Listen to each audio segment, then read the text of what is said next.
Good evening, everyone. Thank you for joining us at this webinar, and thank you for those of you who are here in person as well. My name is Rohan George. I'm a partner with the law firm Samvad Partners. I focus on intellectual property and I handle some technology matters for the firm.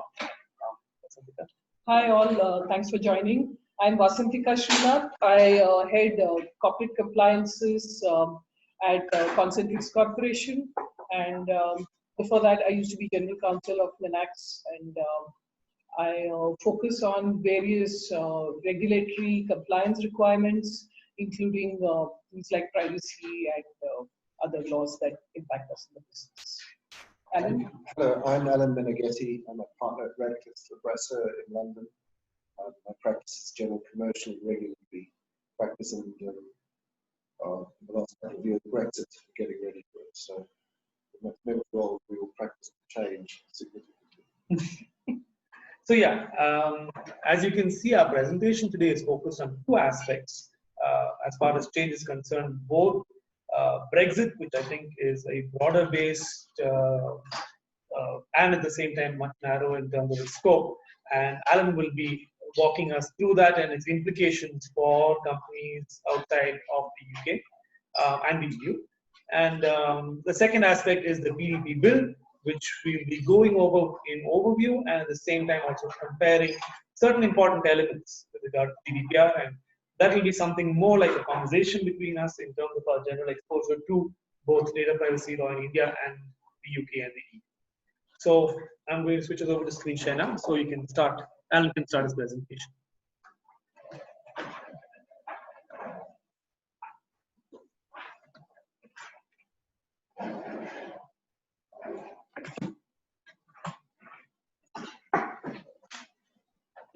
Thanks, Ryan.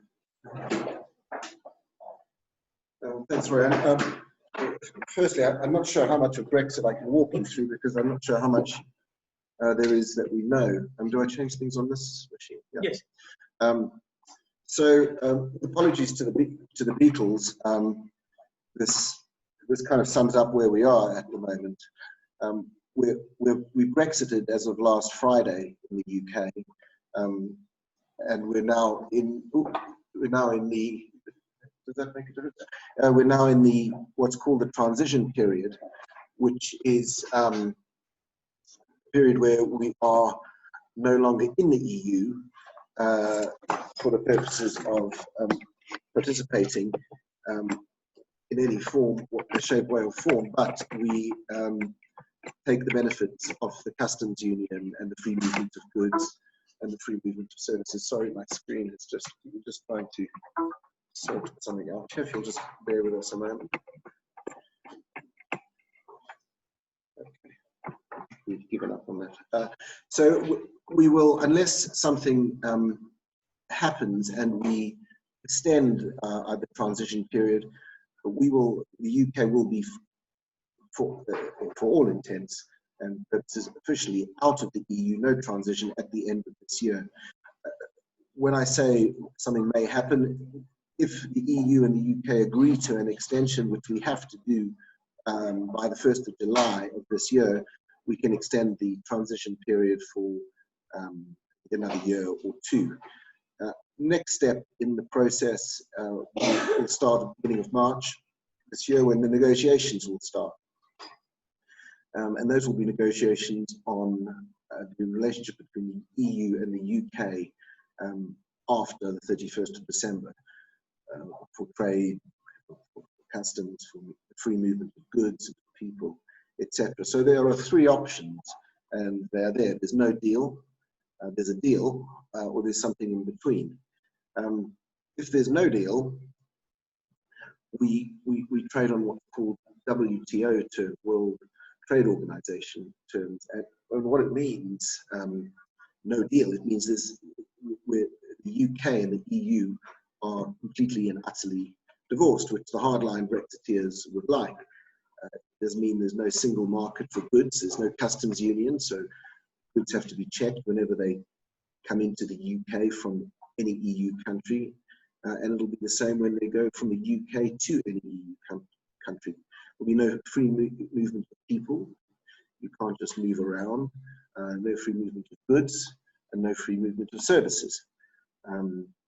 The upside would be that the UK doesn't contribute any more to the EU budget, and as many of you will know, the UK is the biggest, one of the 3 biggest contributors to the EU budget, and we will trade on WTO terms.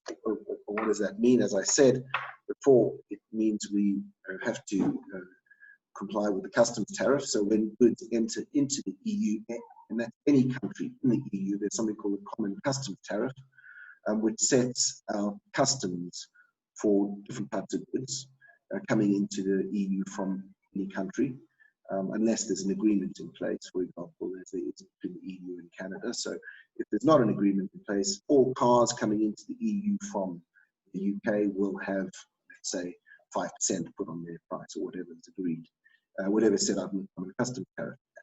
And of course, there'll be the non-tariff barriers, and these are the ones that cause as much hair pulling as any. There'll be customs control and regulatory compliance, which we'll talk about that in a second. Goods imported from the EU to the UK, exactly the same. There'll be customs duties set by Her Majesty's government.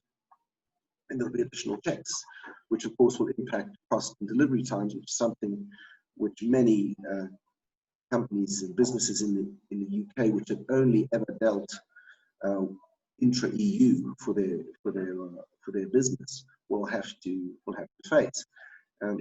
Honda gave Honda, the motor car and motorbike manufacturer, gave some evidence to one of the BREXIT committees recently, and said that a 15-minute delay at customs, it gets 350 lorries delivered to its premises in the middle of England every day. And it's a 15-minute delay on each of those lorries will cost it £850,000 a day, which is astonishing. EU law, of course, no longer applies to the UK, but of course EU compliance laws and standards will still apply to UK goods which are traded in the EU, which of course makes total sense. If you're shipping a medical device into France, it needs to comply with the French/EU standards.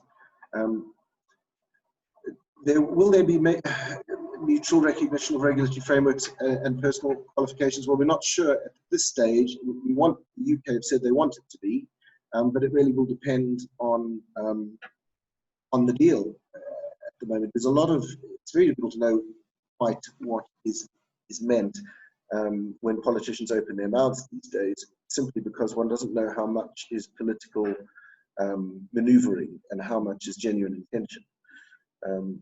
But Boris has said that he does want professional qualifications to be mutually recognised, reciprocally recognised. Moving on to a full trade deal, the 4 fundamental freedoms on which the EU is founded will continue. So goods can move freely between the UK and the EU, so can money, as can the provision of services, which incidentally, in the UK, the EU services market is around about £90 billion a year. So losing that is significant, and just under a third of that is financial services, which the EU guards very closely. So there's no doubt there's going to be a heck of an impact onto the UK, depending on the type of deal which is struck. And the free movement of persons. This has more to do with employment. We've said, and the EU have said, we will not need visas to travel for work or pleasure at this stage. Of course, everything's subject to change, but we have a 90-day, as long as we don't stay in the EU for more than 90 days in any 180 period, we can travel for work or holiday. Of course, you'll still need a visa if you want to, if you're a British citizen and you want to move to Belgium to work, you'll still need a visa for that. And the same for the other way around. about that in a moment. Something in between. Well, there he is. It's about the best picture I could get of him. What he says is ideal, and again is what I say. It's very difficult to know what is political maneuvering and political sort of strutting, and what is genuine intent. The intention is a broad free trade agreement covering goods and services, but then they say they will not include regulatory alignment or jurisdiction of the European Court of Justice. Well, the latter we understand. Regulatory alignment is going to be difficult if we want to, if we make a widget in the UK, and that widget size needs to be a different size in the EU. You've got a choice. You either make the same widget on the size that complies to the EU standards, or you make two different size widgets. It's one for the UK and one for the EU. It really comes down to economies of scale and all that sort of stuff. So we'll just have to wait and see where we get to on this. But he's definitely pandering to the more hardline Brexiteers with statements like that. What does something in between looks like? What does something in between look like? It probably looks a bit like Canada agreement, but we haven't got very much time. You'll see from the slides, Canada took 5 years to negotiate and then 3 years to ratify. Well, even if you take ratification time out, it still took 5 years. And we've got, well, if we start the negotiations in March, we've only got 9 months. That's going to be tricky at the best of times. And even the Canadian agreement, whilst it provides significant access to the single market, it does still guard services industry, which of course is where the majority of the UK's investment involvement in the EU is, guards it very closely, and there's no alignment with the no right under the Canadian agreement for the Canadians for financial services passporting, which is the right to obtain a certificate to operate in one country, covers all countries. So we'll lose that, which has been very, very helpful. And it has limited, it may have a Canadian level of integration on government contracts where Canadian companies can, like European companies, pitch for government work, or it may not. It really, whatever it does have, though, will no doubt need to be reciprocated to a certain extent. You cannot imagine the European Union conceding to British companies being permitted to bid for a French government contract or any European member state government contract, and accepting that the UK doesn't allow European Union companies to have the same rights. So I can't see one without the other happening, and of course that's been part of the rhetoric of the government throughout the Brexit campaigns. It wants to safeguard British businesses, etc. So they need to be very careful that they don't end up adopting. It's very similar to the Norway, what they call the Norway model, where the Norwegians have access to the markets, the common markets, but have no say in their in the legislation making process of Europe. So they've sort of got some of the benefit, but all of the obligations.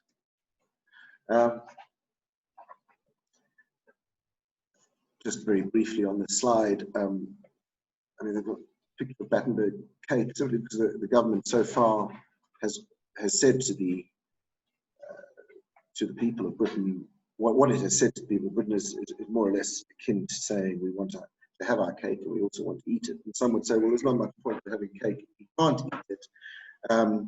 But I think the Europeans, I mean, the time we have to agree a deal notwithstanding, will want to, at the very least, not want to concede points or concessions, let's say, to fishing, rights and not have similar rights in British waters.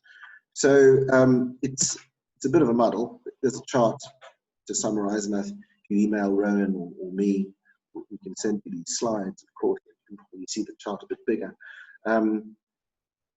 It's probably at this stage less like that and more like that. It's a bit of a muddle, and I think realistically we'll probably have some form of a deal, but it'll take, by the end of the year, but it'll take a long time to flesh out and put meat on the bones of the deal, really. So to quote Donald Rumsfeld, when he said, when he made this statement that's on the screen in front of you now, there's quite a lot of known knowns. There's a huge amount of known unknowns, but there's also a few unknown unknowns, which are really only going to come out of the woodwork, I suspect, during the next 10 months or so, and beyond, to be quite honest. I'm going to look at a couple of areas in the time I've got remaining, because I'm conscious I don't want to go over and shorten the PDP discussion. But on the slide in front of you, you can see the number of workers which are European Union nationals other than the UK who work in the UK as at the end of last year, and it makes up just under 7% of the UK workforce. What the government in the UK said is that EU nationals who have lived for a continuous period in the UK of 5 years, for a continuous period of 5 years in the UK, can apply for something called settled status, which gives them indefinite right to remain. It's a fairly simple process and pretty efficient once it gets going, but rather oddly, you can only do this on an Android phone. So if you've got an Apple phone, you've got to borrow an Android phone or find an Android phone, because the app for settled status is only available on whatever it's called, the Play Store. You have up until the end of December. Well, you have until the end of June next year to apply, unless we leave with no deal, in which case it'll be by the end of this year. There's a new immigration bill coming in March, which is, we anticipate, and we should be fairly correct on this one, a point system being set up similar to Australia, where you either get sponsored for a job with a minimum salary. The recommendation to the draft as Parliament has been, the moment if you're sponsored for a job, your minimum salary has to be £30,000. It's been recommended to be dropped to 25,500 £25,500. If you're just looking for work on a work seekers visa, you have to apply for that on the basis of points, which is very similar to Australia. But what this effectively does is it cuts out non-skilled and unskilled and sort of low-skilled workers, which is where a lot of the European workforce in the UK has come from. You know, a lot of the builders and construction sites and road workers are not British. So we're going to have to find people with settled status, or lots of British people who want to build houses, because as things stand, we've got a bit of a problem. Business travel is fine, as I mentioned earlier, and professional qualifications should be okay. There are directives involved. We've said in the UK, we've said we will recognise qualifications before Brexit that were recognised, or applications that were made for recognition before Brexit Day, which was the 31st of January, last Friday. And the EU have said the same. Going forward, there'll be a new system of recognition, but it will really depend again on whether there's a deal or not. and as I say, you know, you can't.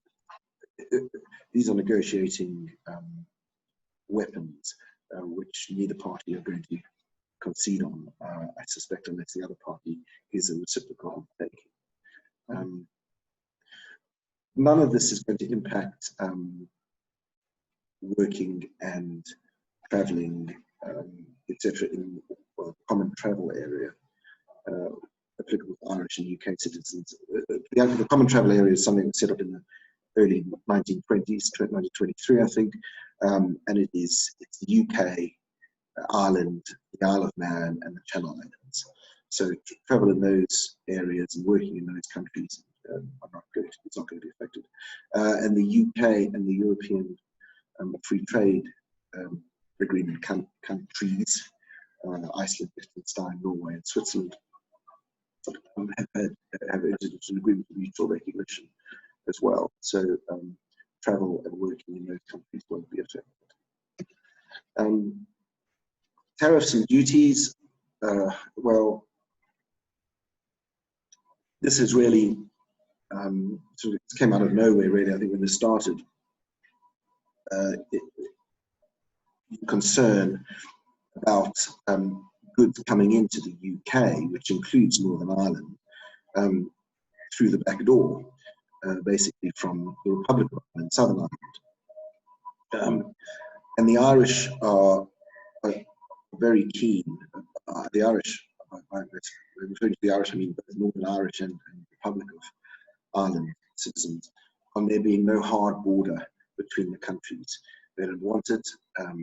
It's alienating and all the rest. And it goes to a lot of the political troubles that have been going on in Ireland.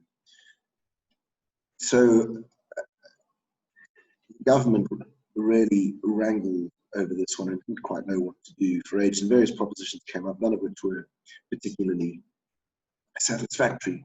But what seems to be proposed at the moment is a series of sort of checks, various declarations, and so on, for goods travelling to Northern Ireland, or goods coming into the UK via Northern Ireland, where the goods will have customs duties imposed on them, which will then be refunded if they're not applicable.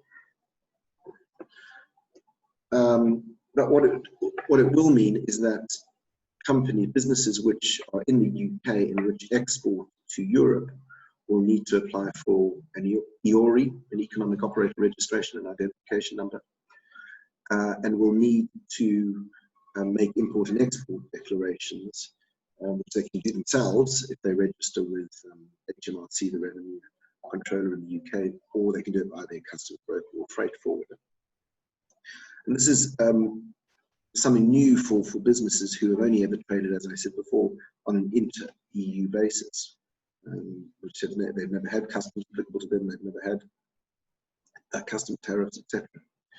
They may also need an import or an export license if they're importing out of the UK. And the customs duties and rates will need to be finalised. The UK released about this time last year a draft set of tariffs, where there were a lot of political statements around it, effectively saying, well, actually less goods are subject to tariffs, which is very hard to see. But what it's done is it's from having no tariffs on EU imports into the UK, it's zero rated, the government has zero rated a number of those, but there's still on 18% of all total goods, services, etc., imported into the UK, got tariffs. One of those is cars and motor vehicles, because the UK is very, very keen to protect what's left of its automobile industry. And so it's proposed tariffs of 10% on cars, which is one of its key markets. But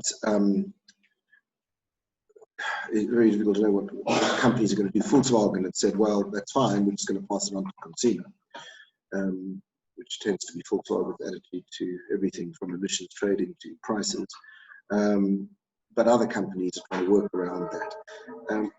If there's no deal agreed, we trade on World Trade Organization terms. And what that means is World Trade Organization members apply the same tariffs on goods to all other WTO members. The only exception being if there's a free trade agreement in place. So we would be bound, if we don't agree a separate set of tariffs with the EU under a trade agreement, we will be bound to apply the WTO tariffs to the relevant goods or services. Lastly, because this is an area which is close to my heart, and also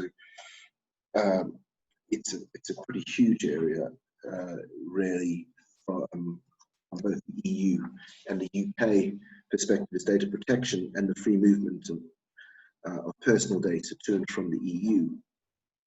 And movement of data, personal data, from the EU to the UK and from the UK to the EU, as many of you will know, also includes access. So even if all my servers are located in the UK, if I access those servers from Antwerp in Belgium, there's a transfer.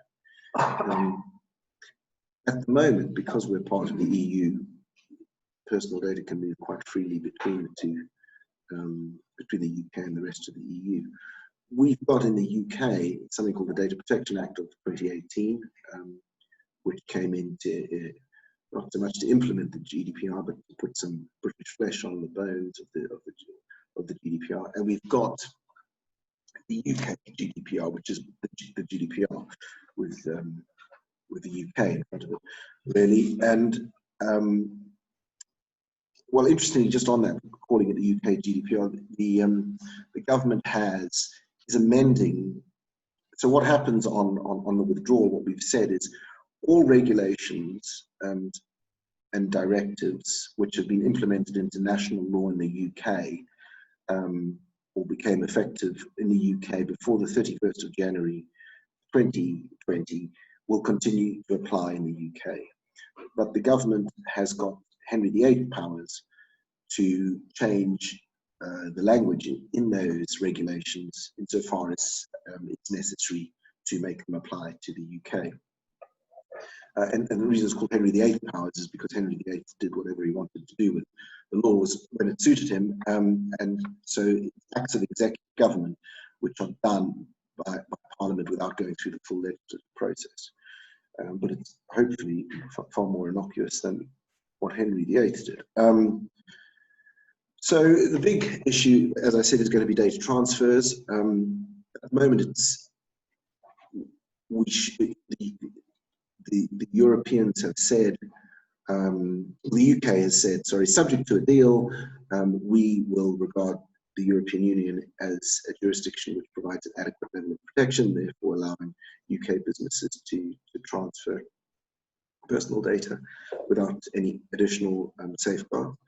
The Europeans have been slightly more cagey about it and said, well, we'll see, we'll do our best to get the UK approved by the end of the year, which one can understand the sentiment because they're annoyed with the UK, but realistically, there's absolutely no reason we shouldn't. So realistically, legally, there's absolutely no reason we shouldn't get that finding of adequacy because our laws are pretty identical to the European Union laws as they currently are. But that is a good example of a negotiating tactic which the Europeans are using, and I suspect they're going to hold on to this one for quite a while. So if we don't get adequacy, what does that mean? Transfer of personal data? Well, it's pretty much the same as how a UK business gets personal data to India at the moment. You either do it because India has no finding of adequacy. You either do it through binding corporate rules or through a data transfer agreement which incorporates the standard contract clauses. Or in the case of the UK, perhaps, they will put in place something akin to the US Privacy Shield, which businesses can sign up to facilitate the transfer from the EU to the UK. And that really is about it. In the time I've got allotted, I mean, one could talk for hours and hours on this and still really not get anywhere. Some of it is speculation. I've tried my best to sort of look into what's being said and what's being done in Westminster about this, but it is really at this stage still sort of fairly, well, it's uncharted territory, but it's fairly unknown where we're going to end up. Practically speaking, we'll have to end up with something because the numbers are too big to allow it to fail. But that's is about as much comfort as I'm afraid I can give anybody, including myself, at the moment. So if you do have any questions, I don't know what the process is for asking them. Ryan, do you? Yes. No, so what we'll be doing now is, if anyone has questions on this part of the presentation, I request you to share them with us right now. And I'll use my privilege as the host of this discussion to ask straight off, like, one of the more obvious questions. Essentially, I'm curious to know, essentially, like Indian companies which are using the UK as a staging platform for providing services to the EU, or vice versa, would you be able to provide indicators of top things to be most concerned about, essentially? I mean, I guess some of those come through from what you mentioned, but if people had to be really concerned about providing goods or services from UK to the EU as Indian companies, what would they have to be concerned about? I think if you're providing goods, you would need to at least get yourself set up with, the EORI numbers and have that in place. It's difficult at this stage. I wouldn't recommend sort of setting up, for example, a European distribution center in these circumstances. I think it's best to wait and see where we come out, because there may indeed be, no tariffs on the goods anyway. There will still be customs checks. I think that's going to be a hard one to agree to, but it may be that customs checks are agreed and that there are none. Services, it should be, hopefully, it'll depend on your sector. If you're in the financial services sector, I think there are things that are going to change. Certainly your licenses to operate will change. If you've got if you've been trading in the EU on the basis of a UK insurance license or a banking license, you'll need, in all likelihood, and I can't imagine this being otherwise, you'll need, to obtain an EU license, and with all that required. So it's quite a difficult one to answer. In general, it'll really depend on the nature of the services or goods. But for now, my recommendation would be look at what you're providing, and short of being banking or financial, or insurance services, probably wait and see until we're a little bit clearer on where we're going with negotiations. There's a question. In the case of a no-deal Brexit, you mentioned EU compliance laws and standards will still apply, but not EU laws. Can you repeat the point? So what I meant there was that when you're importing goods into the EU, you will have to comply with EU standards for those goods. So medical products, for example, will have to, there's certain ingredients that you can't have. You can't put those in if you're going to sell it in the EU, and you will need to, everything on the package, on the outside, will need to comply with the European Medicines Agency requirements. So, for example, you have to state what the ingredients are, and all your weights. The weight, for example, will have to be in metric numbers, so grams and kilograms, etc. EU laws won't apply to the UK. So those laws that I've just mentioned, where you've got to mention ingredients A, B, C, and D, the UK health authority can say, well, you don't need to mention D in your packaging inserts, but everything needs to be in imperial standards, so pounds and stone and all the rest of that. So that's what I meant by saying EU laws, they won't apply to the UK so far as there's trade in the UK, but it's where there's goods or services going into the EU, obviously, where those services go into the EU, they'll need to comply with either European, not either both of European and of course the national laws of the country in which those goods or services are provided.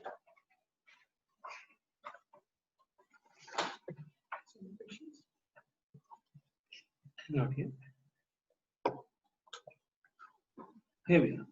What happens to professionals having a UK qualification certificate, whether they have to pursue further qualification in case of a move to any EU country? So at the moment, the position is, thank you for that question, Parag. For the moment, the position is that if by virtue of your UK qualification, you're registered, let's say you're a UK doctor and you've got a European registration as a result of being a UK doctor, pre-Brexit day, so pre the 31st of January, that will remain. If you only qualify as a doctor on the 5th of February 2021, so once the UK is out, out of the transition period, it will then depend on the mutual recognition agreement that the countries have in place. So a bit like now the recognition between India and the UK, for example, South Africa and the UK. It'll just depend on the situation. However, if you're already recognised, that won't change. That is what's being said, and is what's been agreed at this stage. Just going forward, for people qualifying now, post Brexit day, the position will really depend on what's agreed. And of course, it's an important question. Particularly for employers who employ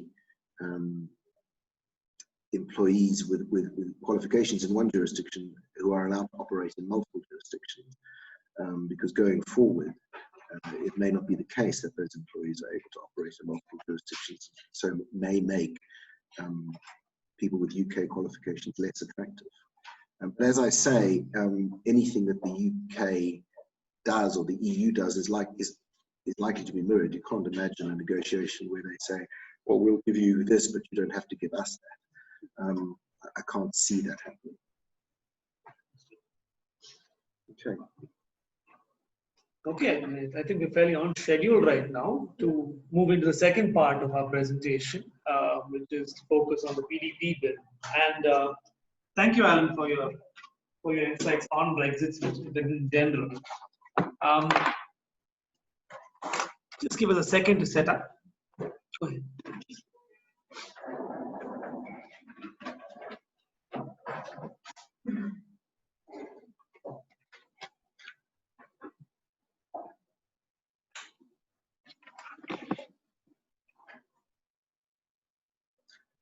Yes, just give us a second to set up the Brexit presentation.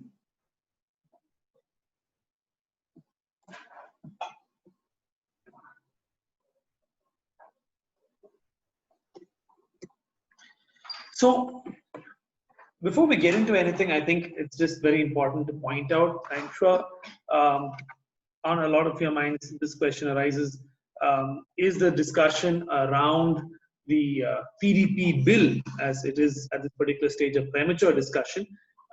Maybe on one level it is, because of course we're talking about a legislation which has not yet been enacted, and I want to just address that at the very outset. There's a reason why it's worth having discussions around this legislation at this stage. We were talking about this internally ourselves at the very beginning. The UK and the EU, and to some extent the United States, have had data protection law regimes for some time now. They've had different flavors, they've had different kinds of, of shapes, but they've existed. Yeah, so EU started with the Declaration of Human Rights in the 1940s itself. Yes. So if you ask me, they have evolved over more than, 80 years, 90 years now. And then came some more concrete laws in the 80s, which have then moved to, given where this is like, I would say, the third version of data protection laws, which is basically a very evolved nature, which also reflects the mental state of the entire society, which has grown with it, and which appreciates and has the need for data protection. Yes, sure. Yes. And Alan, if you could tell us a little bit of the background of data protection law in the UK, that would be helpful. Just to know, how well founded it is as a principle.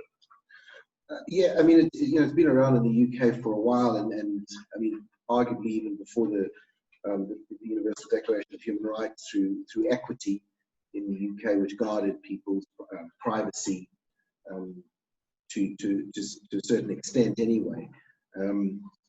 So there's a real culture in the UK and Europe of of privacy, and particularly so. I was saying to Vasantika and Rowan earlier, since the GDPR, and I'm not sure whether it's because we're becoming as people everywhere in the world, but certainly I can speak to the UK, more online generally.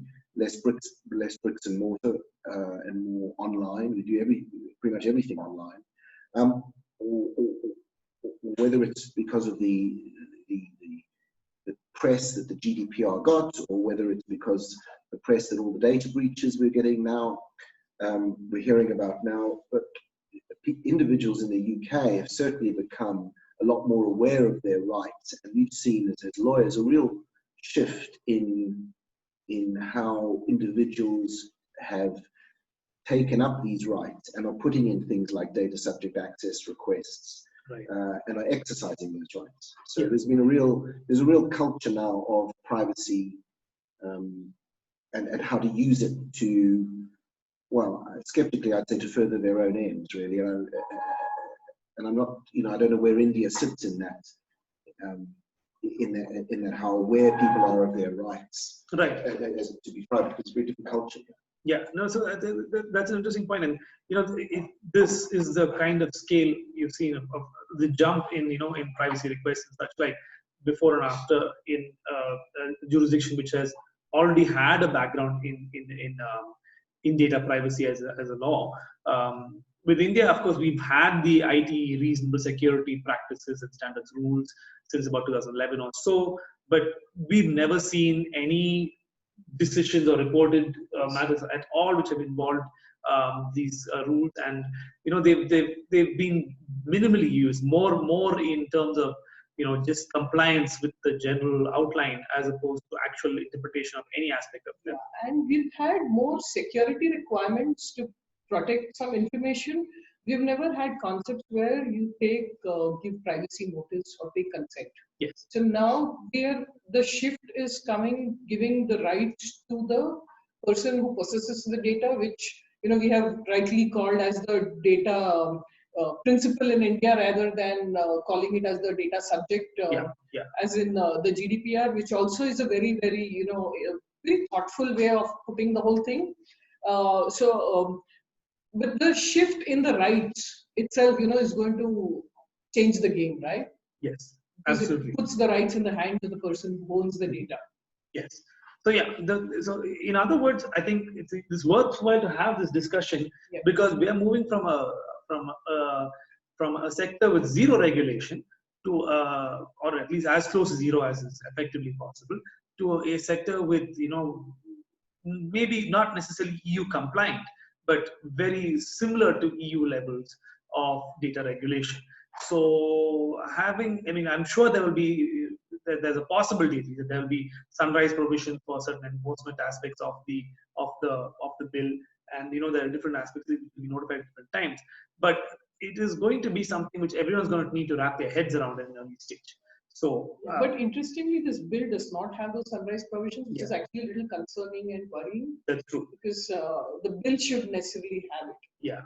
So for those who are, active, the MeitY has asked for people to give their responses by 25th of February. So, maybe these are things that we need to go back to them and tell them we need the sunrise provisions, we need, certain other things. So, this is the time to talk and this is the time to act also. And that's why this conversation is even more important, because we need to know that this is the time we have to be aware of these things if we want to make a difference. Otherwise, we have to just deal with what we have tomorrow. Absolutely. Yeah. And I think that's, sorry, if I can just say, I think that it is important that, everybody on this webinar can, get involved. Otherwise, you're going to have a situation, if you're not careful, as we have in California at the moment with the CCPA, which came into force on the 1st of January. And it's very, very difficult to know what to do to comply, because you've got the bones of legislation, but they're still in the process of drafting the regulations.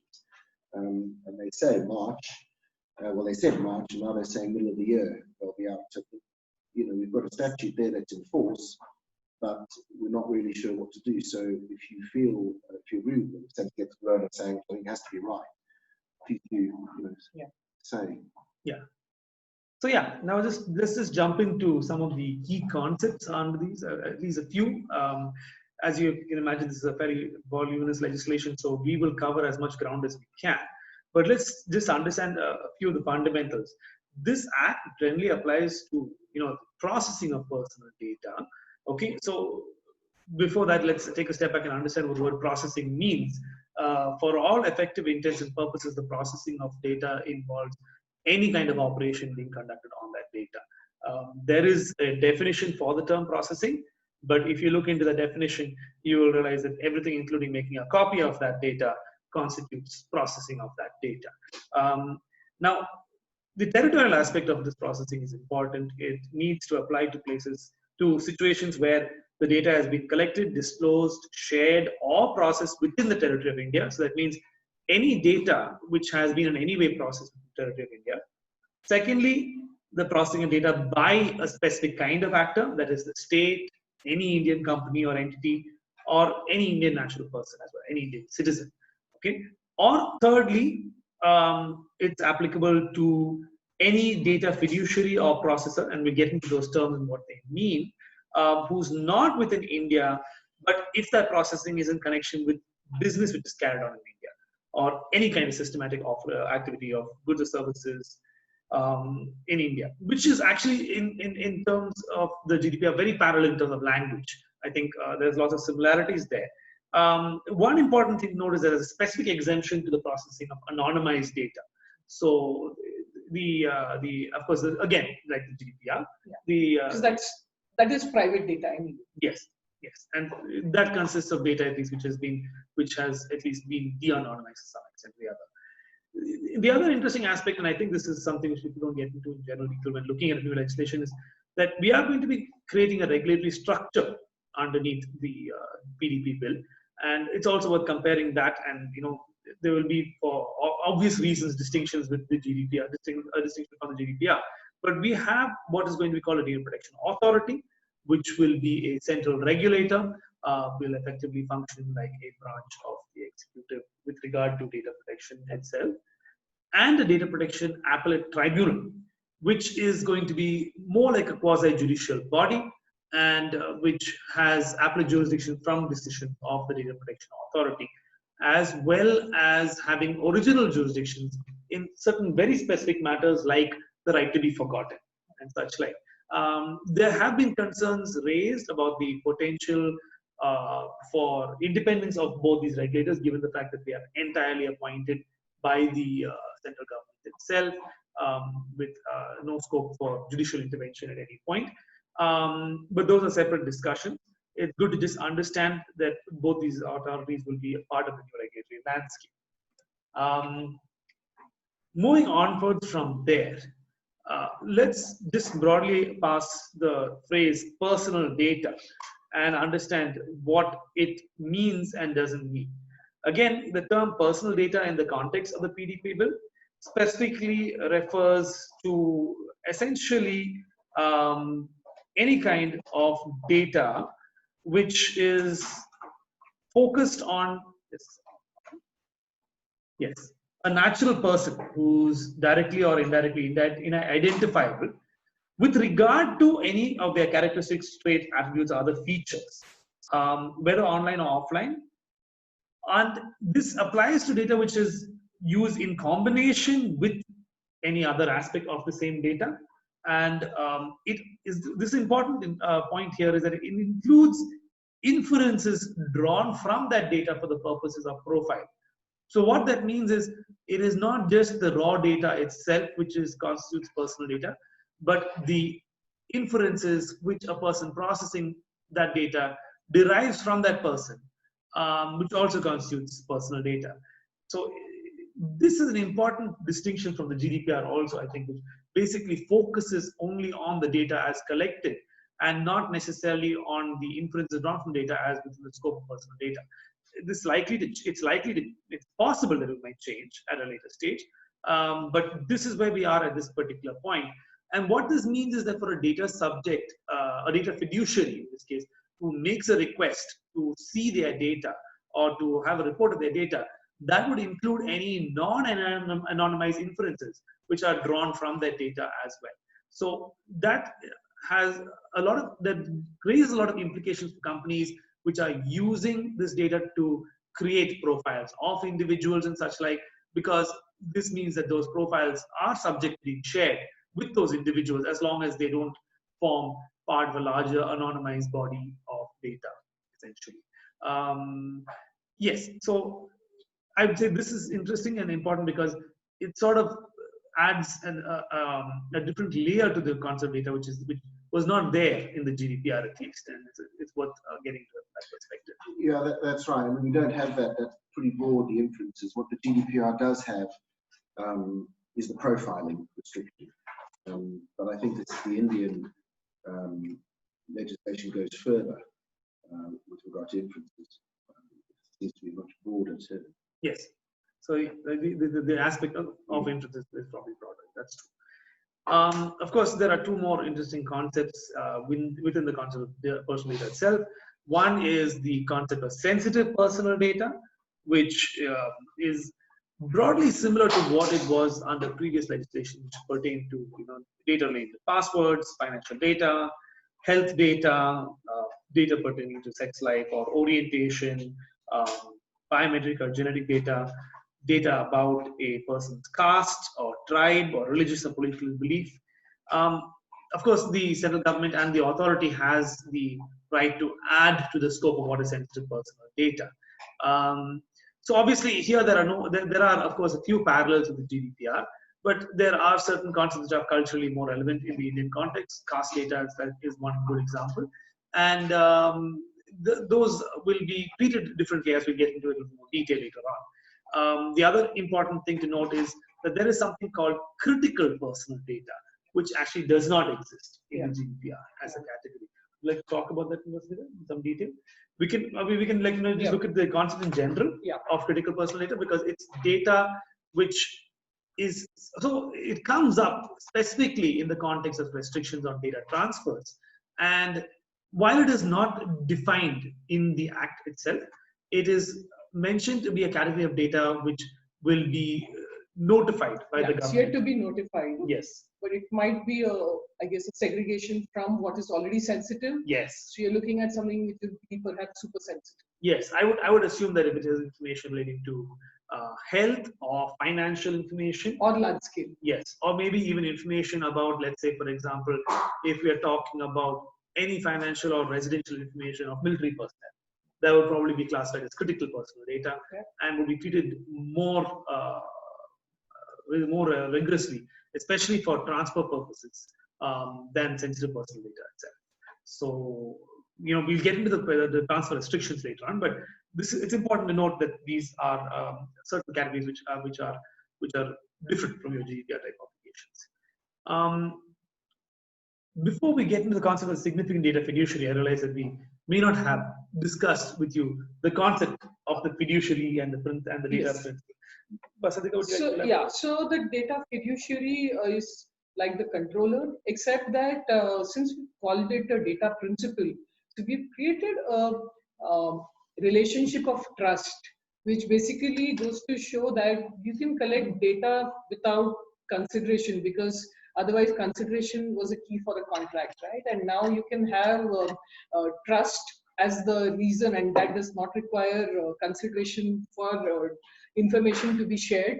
And therefore a person who possesses a data, and it could be, you know, data about my child, or it could be something that I own or I possess and have the right to part with, though I am not personally the data subject.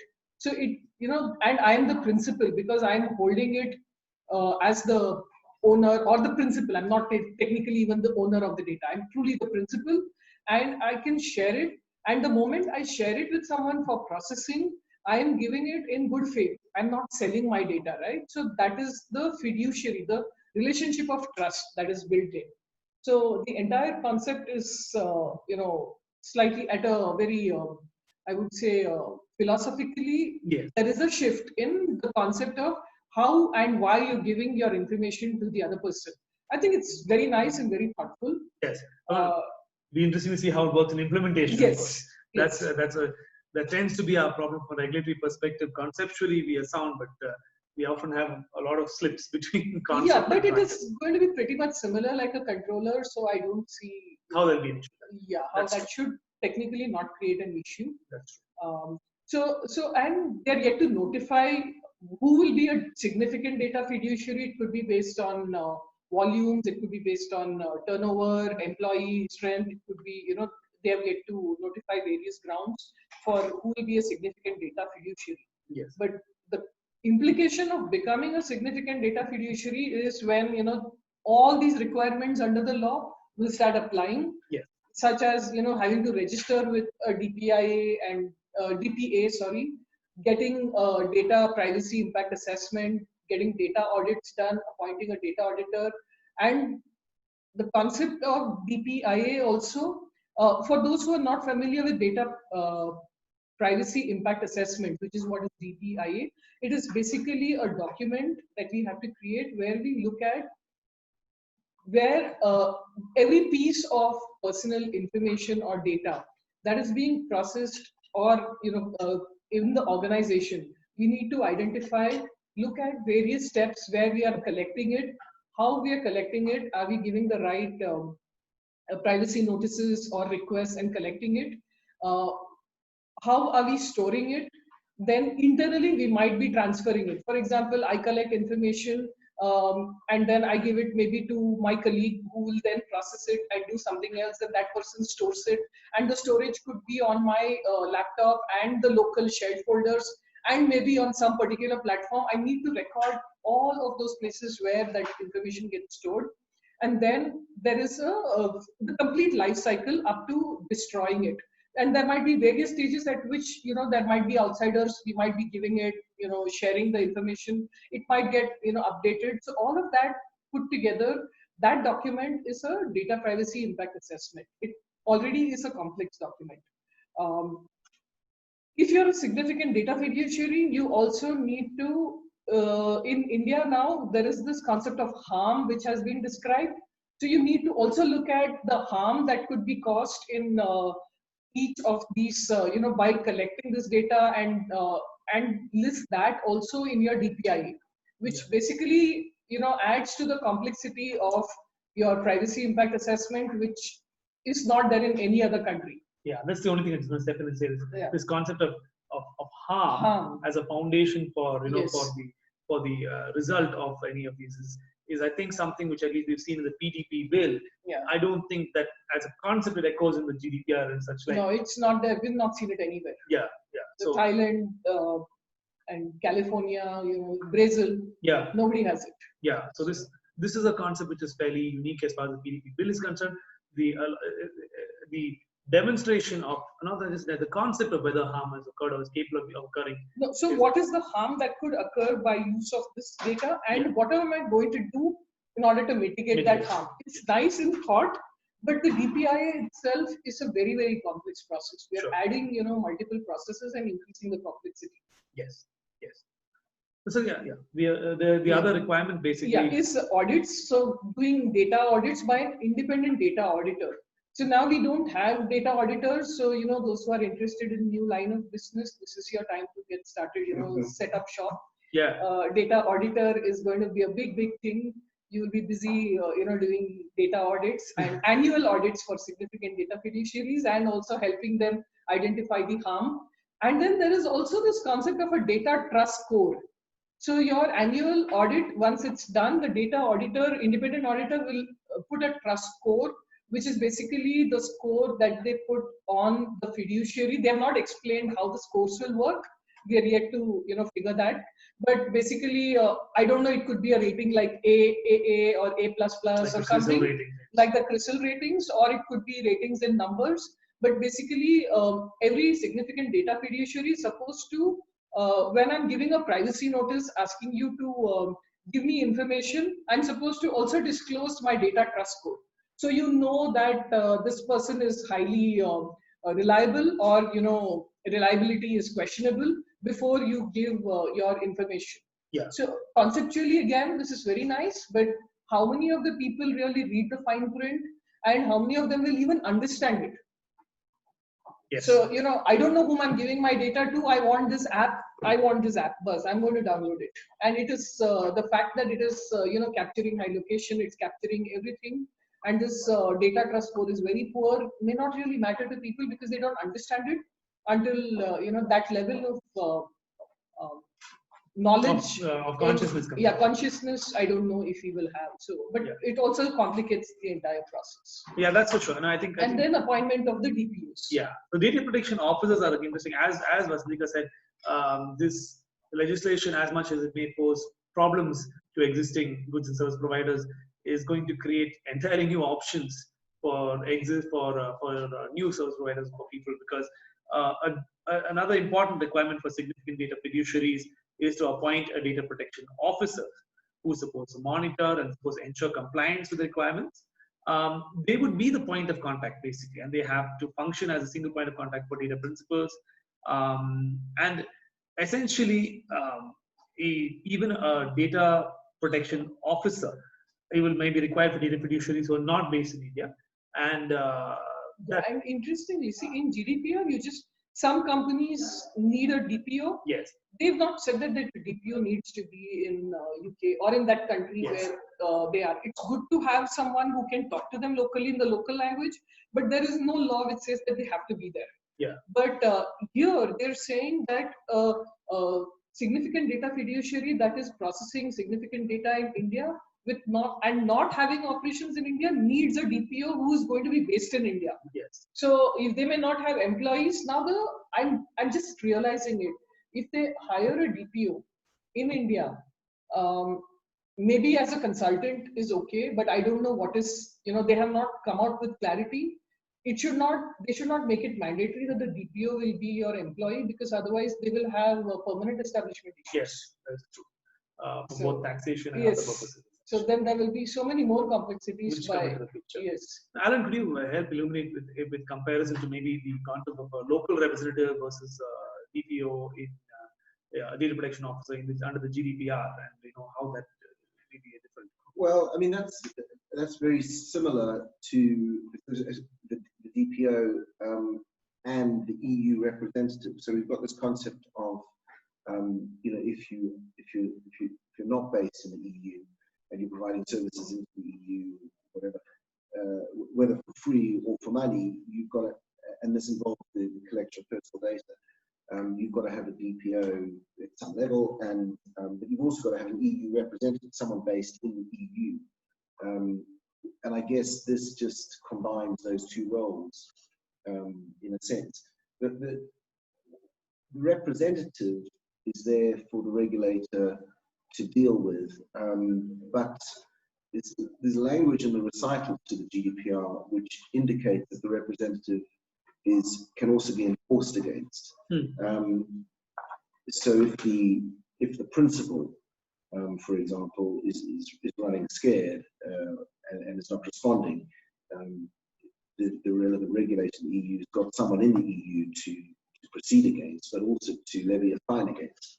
And what's the position here? So if you're an American company and you've got no operations here, but you have to have a DPO here.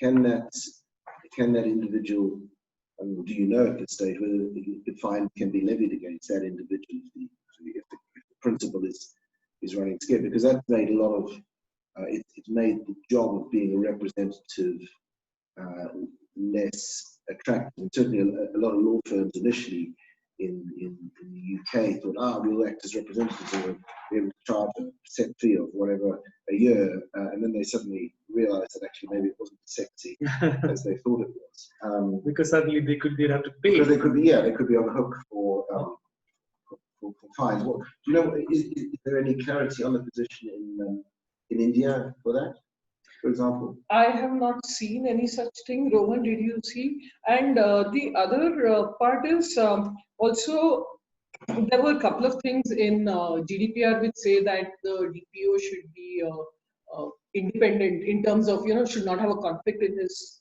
or her role within the organization, and should report to the highest management. Those I have not seen in our PDP. So there is still, they have not mentioned qualifications and other requirements of a DPO. I think that will come as part of the regulations, or that's supposed to follow. Yeah, I would presume. I would presume that's to follow. It's not part of the law. One would hope so, because I mean, it's important to have a DPO who is qualified to at least understand the PDP and concept. But also the independence of the DPO is vital. That they report to the highest level of management, and they can't be, what's the word, sanctioned or disciplined or whatever, but when they're performing their jobs. And one of the things this has been taken to mean in the EU is that the head of IT, the CIO, cannot be the DPO because there's an inherent conflict of interest. Because there's so much, all of the security, I think it's fair to say, is done by the IT department, and he'd be either sanctioning his own work or not critical enough of his own work. So that complete independence is important with the DPO. So I hope that is coming. Yeah, so these are not mentioned still, they're not yet called out. There is actually one distinction in that specific context of what Alan mentioned. A data protection officer doesn't have to, at present, have only that role, actually. Yes. It's and that's not the and that is the case in Europe. In fact, all of my clients' DPOs are, as the case with percentage, they've just added it to the already existing jobs. With somebody, yes. So what you're talking about is actually a ruling, essentially, from one of the controllers saying that while that is not there, the conflict of interest can still be. No, that's just what it's been taken to mean. There's been no ruling, but it's inherent that it's felt the head of IT or the CIO would have a conflict if his work over the last, let's say, X years hadn't been up to scratch. He'd have to self-report and say, actually, IT is rubbish. So that's interesting. Yeah, so HR, IT, information security, these people are the ones who are responsible for, they're the gatekeepers to ensure that privacy is taken care of. Therefore, they are conflicted. A role like legal compliance or I don't know which other. So which is why, for us, it came under the legal umbrella to appoint a DPO. No, so it's a good takeaway, essentially, for people who are looking at this from an active perspective. We have not got these call-outs in this law right now. Yes. So technically, in India, I can still ask my information security or my ID head to act as a DPO. Though technically, they will be conflicted, and he is the doer, and he's supposed to review and approve. Yeah, he's supposed to review audits and such. Yes. Like. So So ideally, they should call it out. Yeah, I would imagine something would be called out. I mean, it could come up in the course of disputes at a later point. So it's worth anticipating that and trying to keep that out for people in the future. Okay. So yes, that was a significant data fiduciary. There is another kind of data fiduciary who is referenced in the PDP bill, who this kind of actor doesn't actually have a place in the GDPR at all, specifically. So they're called social media intermediaries. So the category of significant data fiduciaries called social media intermediaries. Presume that they're significant data fiduciaries from the outset. Yes. So they are people who primary or sole task is enabling online interaction between two or more users, which allows them to create, upload, share, disseminate, modify, or access information using those services.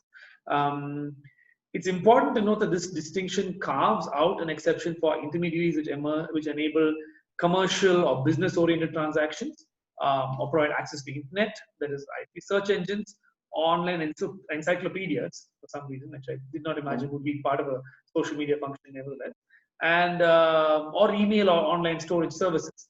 But I would say that all of the different entities which we normally use in our day-to-day communication, aside from email, would fall squarely within this definition. So I would say, like, let's say for sure Facebook, for sure Instagram, definitely TikTok, most likely WhatsApp as well, because what they do doesn't necessarily qualify as email, though it may be used in semi-professional communication. All of these people are social media intermediaries.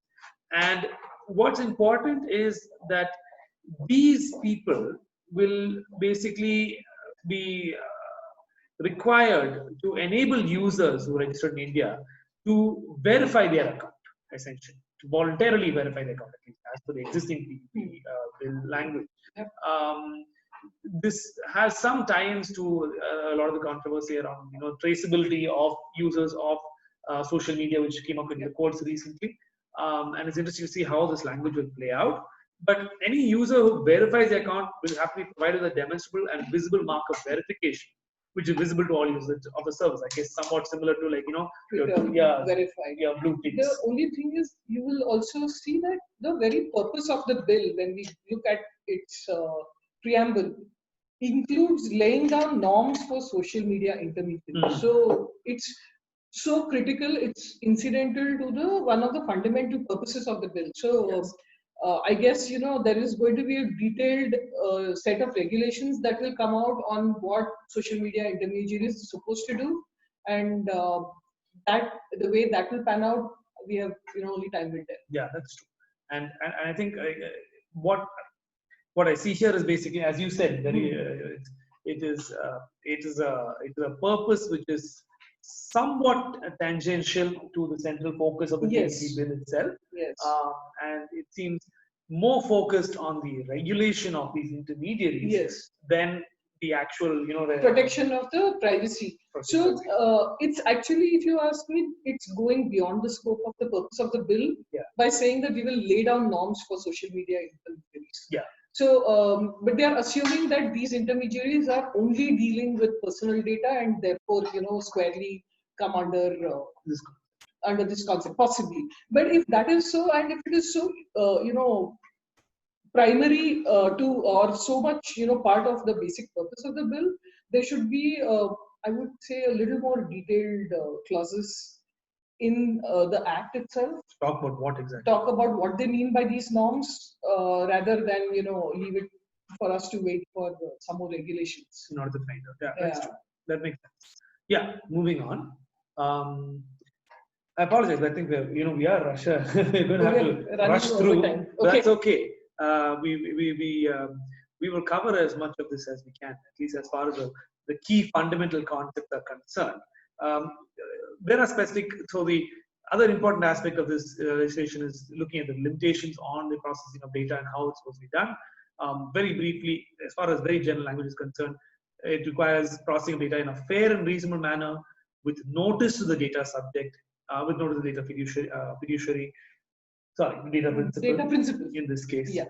And the data fiduciary is required to ensure an accuracy for the data collected, and is required to take consent from the data principal for this. Let's get into what some of these key concepts mean later. Yeah. So okay. Yeah. So the only catch is in the data fiduciary ensuring accuracy of the information. That's a good point. So for a simple thing, people go, they ask for phone number. So I may or may not want to give it. So, but if I give it, so now it is on him to then verify that the number that you have provided is the correct number.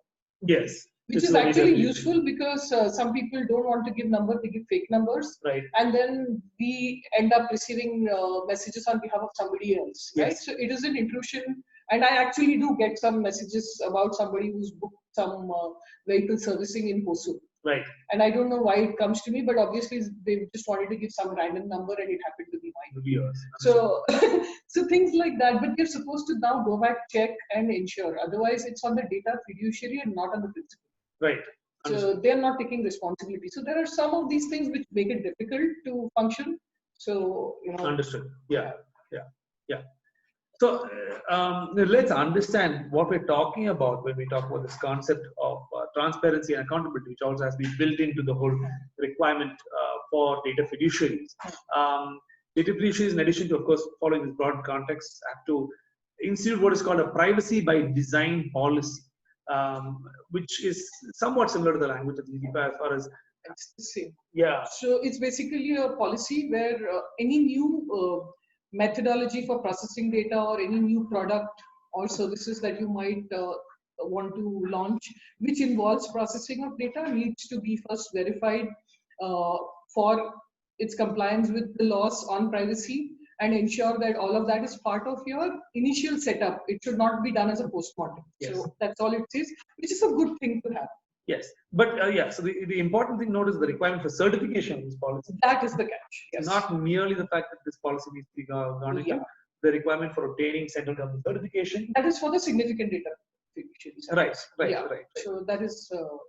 I think this applies in general to to most data fiduciaries as well. Yeah. But, to all. Yeah, and it also requires a publication of the policy on the website, which is something which is manageable. Yeah. But I think this certification, is a little tricky. It's a complicated. So that's the point. I mean, the main concern is that it needs to be submitted to the Data Protection Authority for certification and then published once certified. Actually, so the concern here is that we don't know how much of innovation could be stifled by having to implement something of this nature, and whether this is going to cause a roadblock. And so this is one more issue which needs to be examined in more detail in order to determine if this is going to have actual impacts on new implementations or new business models which are going to use data. Do you have any insight into the kind of threshold or obstacles people might face when they have to get certain policies or internal policies certified or reviewed by ICOs in the UK or the EU that way? Well, I think it's slightly different in the EU. There's privacy by design and privacy by default. So we've got the concepts, but it's very much up to the individual organizations. And what we recommend to our clients is that they document what they've done and why they've done it and why they think it's enough. Because if it's not enough, well, at least you can show good reasons why. There is a provision in the GDPR for a certification mechanism to be set up and to allow you to sort of tick this box by going, by complying with the certification mechanism. But we haven't got anything set up in the EU, as far as I know at the moment, certainly not in the UK. I guess something similar would be like an ISO standard. Right. And I imagine that whatever you have in India will be along the lines of an ISO standard, which will detail what you need to do in fairly broad enough terms to allow some flex. And then you'll have to substantiate why you think that meets the standard. And then there'll be an approval, yes, you'll either get that certification or you won't. I can't think of anything else really. Understood. Yeah. Otherwise it would just be too vague. Too vague, yeah. That makes sense.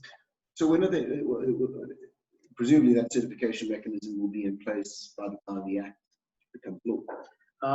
In order to give this, otherwise very, very, very difficult to comply. So I think, the government deals with issues where, different parts of the legislation, as we've known in the context of the Companies Act, for example, where, the substantive provisions are all ready at one go, but the mechanism to enforce the substantive provisions is not necessarily in place.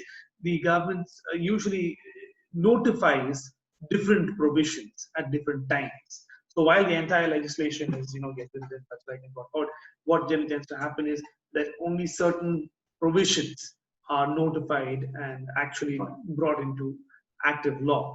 And you may see the same thing happening here. You'd have sort of like a phased rollout of the legislation as well. So we don't know which aspects of this legislation will be notified first, which later.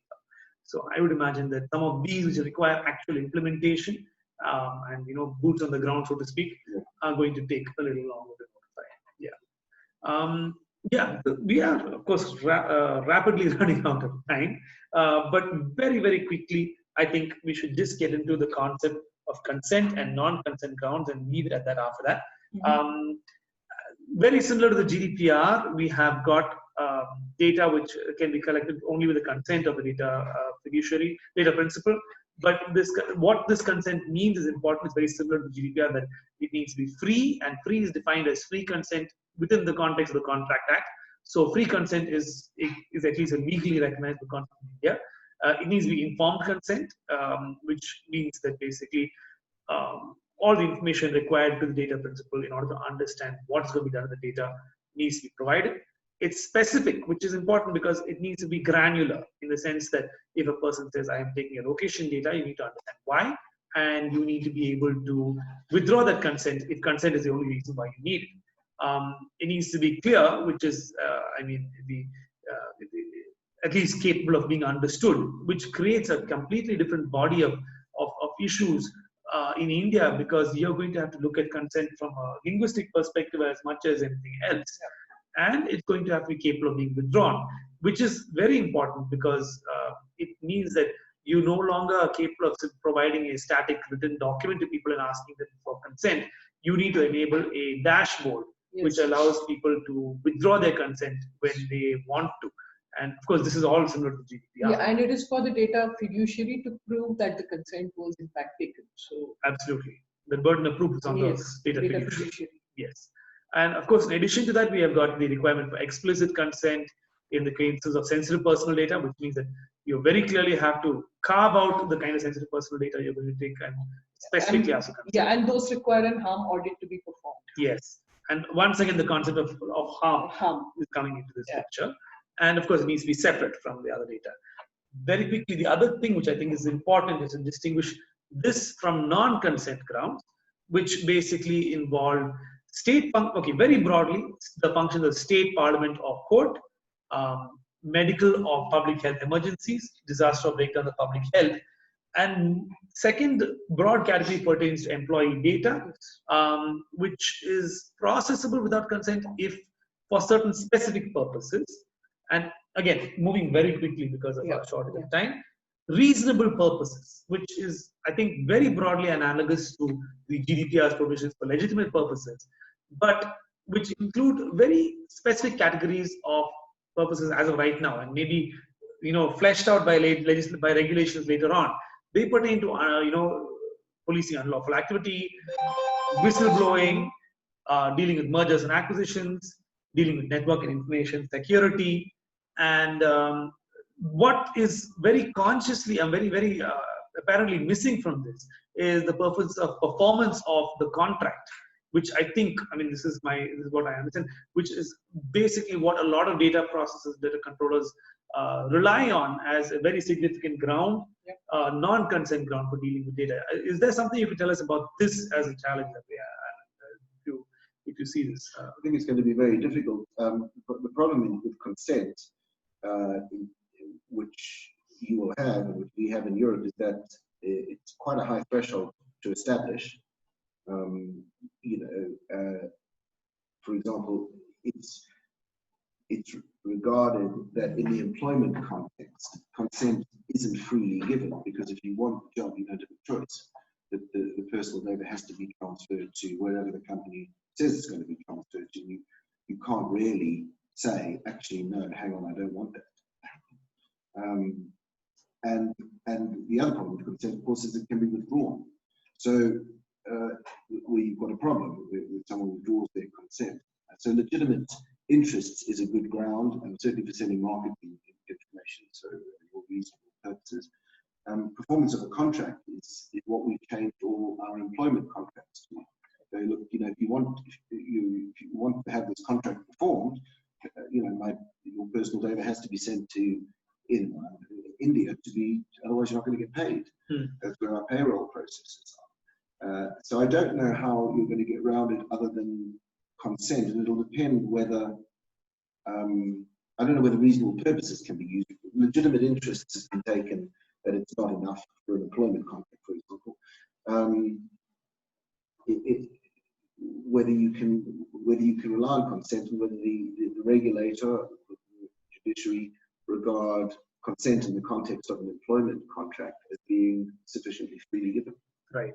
Yeah. I mean, I think the biggest problem is going to be, yes, whether not only the fact that it's consent, the fact that there is no other effective ground than consent, I guess, to classify this kind of data collection. We never, in Europe, under the old regime, the directive 1995, consent was used, but over time, the jurisprudential point became that it wasn't sufficiently freely given.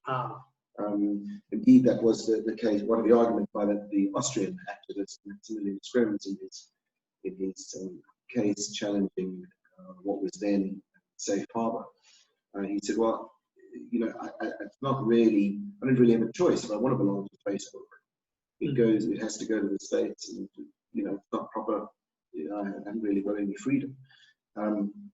So I don't know quite how you would manage that. It will depend on the view. I think it'll come down to whether it's regarded as freely given. And the courts or the regulator may take a view that, well, it was your choice to apply for the job.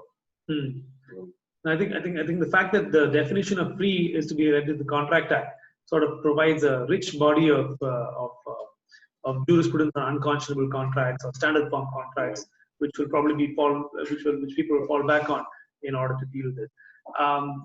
So I apologize. While at the same time we are not more than halfway through our presentation, we are also out of time. So I mean, of course, it's a fairly voluminous topic, and it's not surprising that that there's so much there. But I think it's a good time now to stop and take questions. We will be overshooting by probably about another 5 to 10 minutes if we do that. But I think it's best that that the audience have a chance to ask questions on this if they have any. So we'll open up for question answers now. We seem to have 2 questions. Yeah, we have 2 questions to start with. One is from Kairavi Raju. Kairavi says, as per the Sri Krishna Committee report, a consent form would attract product liability under the new Consumer Protection Act. However, such a provision has not been included in the PDP Bill.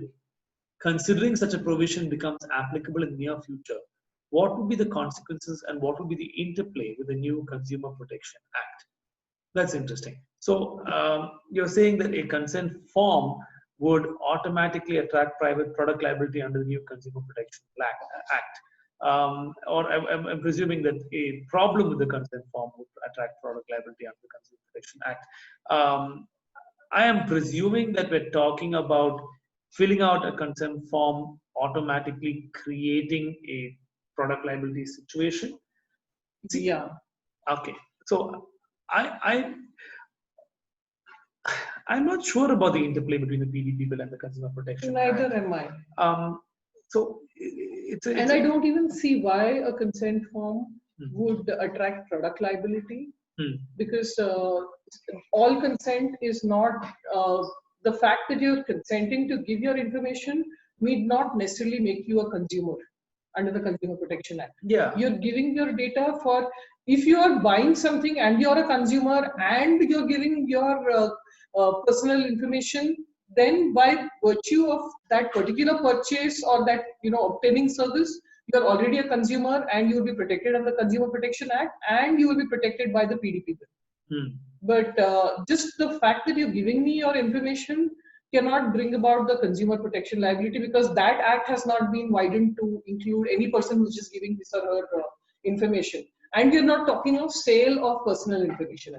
Yeah, so I mean, maybe so I'm not sure this. Maybe Kairavi has a different focus of her question. Kairavi, you're welcome to elaborate on this, or maybe ask a follow-up question to clarify. Yeah, we can have that conversation. We can have that conversation. Then the second question from Kairavi as well, which is that, are there any particular norms in relation to interface formats for consent forms? Okay, for example, are there dark patterns and how are they dealt with under the EU GDPR? Again, when we talk about consent forms, I presume we're talking about the very detailed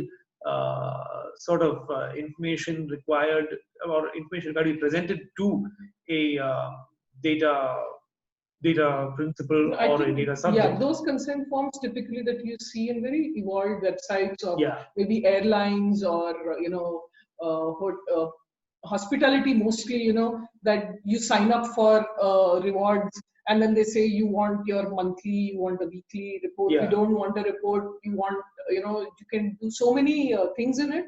So that what, there are no norms as such. There might be best practices in the industry, but legally there are no norms even under GDPR as far as I know. Yeah, Alan? that's right. And what I tend to advise my clients is set yourself up for a challenge. So do everything as if the regulator was going to investigate you. So with consent, like Vasantika says, you have those really detailed forms, which nobody reads. But the ones I tend to like best are the ones which sort of give you a snapshot summary at the top, very normal language, very easy to read language. Hey, here's a brief summary. This is if you want any more details, just read the form below or email our DPO at whatever. So it's nice and easy to read. It's a pop-up box, a bit like the cookies box, with just 10 lines saying we don't transfer your data out of India. We look after it. We regularly audit our sub processes or whatever. And ticking boxes. Yes, I consent.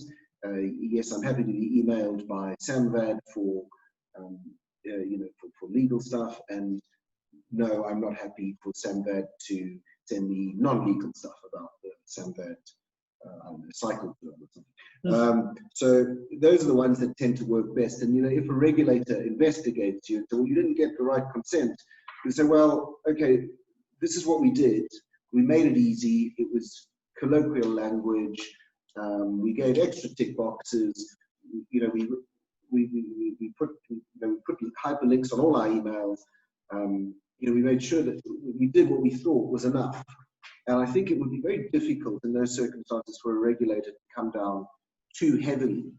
And certainly in the cases too heavily on the business. The cases I've had with the regulators, even in one case where they said that you were naughty, they said, but you took steps to remedy that, and so we're just giving you a warning. It's very difficult for them to say, well, you tried, but we're still going to fine you a huge amount. Understood. I think what I would imagine essentially as far as consent forms would be the requirement to at least provide information to the subject of certain information which says this is not negotiable. We are going to take this information from you because we can't perform the agreement perform our services without it. And so if you don't want us to take this information, tick this box and basically we can end this here. And I mean, this is derived from actually something which some consent forms have seen in the past, and then following down saying that these are certain categories of information you'd like to obtain from you, and basically providing in a certain level of granularity, not just as a form. So the important thing is to think of it not just as a form, but as a fairly granular checkbox of information which you're providing with options to opt in and opt out. So I think both. I think, in other words, the principles you see there have to be embodied in these forms some way or other. Granularity of data which is going to be collected, the kind of prior information, which is very important for both consent and non-consent based data. All those things are going to have to be embodied in that form. Yep. So we have two more interesting questions. Yeah. How can the PDP be used to protect personal data from mobile applications which may be hosted from other jurisdictions? So this is really good. We all use various apps, widgets which are hosted outside. The law will obviously applies to them, because if they are targeted at anybody and we are welcome to go and download it, they will technically they might become significant data fiduciaries who need to have a DPO in India. So if they comply with that, then obviously we can actually enforce the PDP against them. If they do not, I would advise, if I represented such an app, I would tell them that you need to specifically set out your jurisdiction and say that I'm only compliant in this jurisdiction. If you are using this from some other jurisdiction, please know that these are my disclaimers. Say that I'm not going to be able to provide you services beyond this. But if they accept money in Indian rupees, then they are obligated to comply with the PDP. If it's a free service, all right, he can very well put in a disclaimer saying that I am not going to be compliant with ABCD, or I will only comply with the laws of the country where I am, and this is a free service.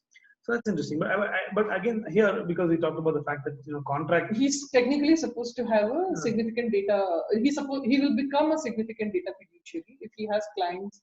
Many people downloading the mobile application in India. That's then they have to have a DPO here. I mean, so yeah, of course, there are a number of different factors, but yes, this is something which is going to come up. See, very broadly speaking, extraterritorial jurisdiction is something which is applicable to the PDP bill, at least as of right now. So, if mobile applications are hosted from other jurisdictions, that doesn't remove them from liability at all. It is possible that, and this is all, of course, at this point, and I agree, crystal ball gazing, but it's possible that the DPA is going to say any mobile application which does not have at least the equivalent of a local representative or a data protection officer, some kind of presence, which has more than X number of users, or which collects X or Y type of data. They will get defined in significant data fiduciary anyway. And will therefore then basically not be allowed to operate. Yes, so that's the GDPR, because the GDPR applies whether it's whether you're offering the services for nothing or not. Yes. No, it'll happen here. I think the same here. What's the position where you've got someone with providing a free service into India, no DPO needed, but there's an ad tracker, and the money is collected from the entities that's. No, so I think that the actual exchange of value is not necessarily a prerequisite in this case at all.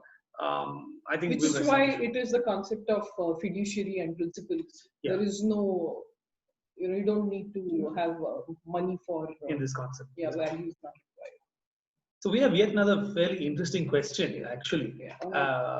Definitely an interesting question regarding how would the PDP bill apply to internet vehicles? For example, the MG Hector, it's an internet vehicle. How would it comply with the PDP? That's a good question. It all, I think, depends on the internet capabilities of the vehicle in question. They will have to. They will, have to have a very, very detailed privacy notice. There will be a lot of, every car should have options to, opt in, opt out to what they will be able to. It's going to be very complicated for them because there will be so much of data that Hector will be gathering, and each person should be able to customize how much information he wants Hector to keep, how much he wants to keep. And I think they have to learn to be able to become very, very flexible with all of that. I think for the first time, basically, when you're buying a car, you're going to have to sign a privacy form. Basically. Yeah, a very, very elaborate privacy document. Because the kind of data which these cars...